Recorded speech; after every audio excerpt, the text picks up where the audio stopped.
আসসালামু আলাইকুম দর্শক, এই যে মধু ফাঙ্গাস লইয়েছি দেখছেন, এই যে মধু ফাঙ্গাস, কি সুন্দর ফাঙ্গাস দেখেন তো।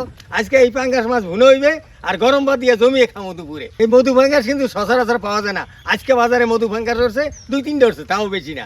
এই 2-3টা উঠছে পারি 2-3 জনে ভাগ করে লইয়ে গেলাম। আব্বা কেজি কত নেছে?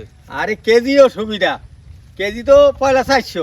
হ্যাঁ। শেষ মাস দরাদরি করিয়া ওই ডাক্তার সাহেব এনেছে, হ্যাঁ লাগে দরাদরি করছি, দুইজনে মিলে দরাদরি করিয়া 3জনে নিয়েছি, তাই 300 টাকা করে নিয়েছি। আজ একটু বৃষ্টি বৃষ্টি আছে, ঠান্ডাও আছে আবহাওয়া, দেখবি মধু ফাঙ্গাস ভুনা আর গরম ভাত জব্বর মজা হইবে। বৌমা কই গেলা? মধু ফাঙ্গাস লইয়েছি, তাও দি আজ মধু ফাঙ্গাস ভুনা করবা আর গরম ভাত দিয়া সবাই মিলে জমিয়ে খামো।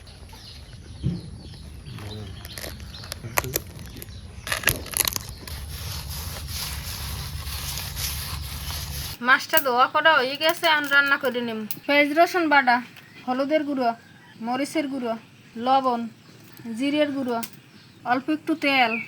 এখন সব মশলা মাছের লগে মিলিয়ে নিম। তেল এখন দিয়ে দিম কয়েকটা কাঁচা মরিচ, এখন ঘুরে ঘুরে ভাজতে নিই। এখন মাছ উল্টিয়ে দিম।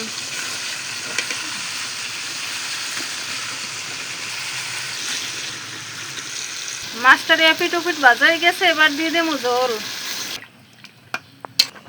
মাছ ভুনো করা হয়ে গেছে, এখন উড়ুই খেলাম।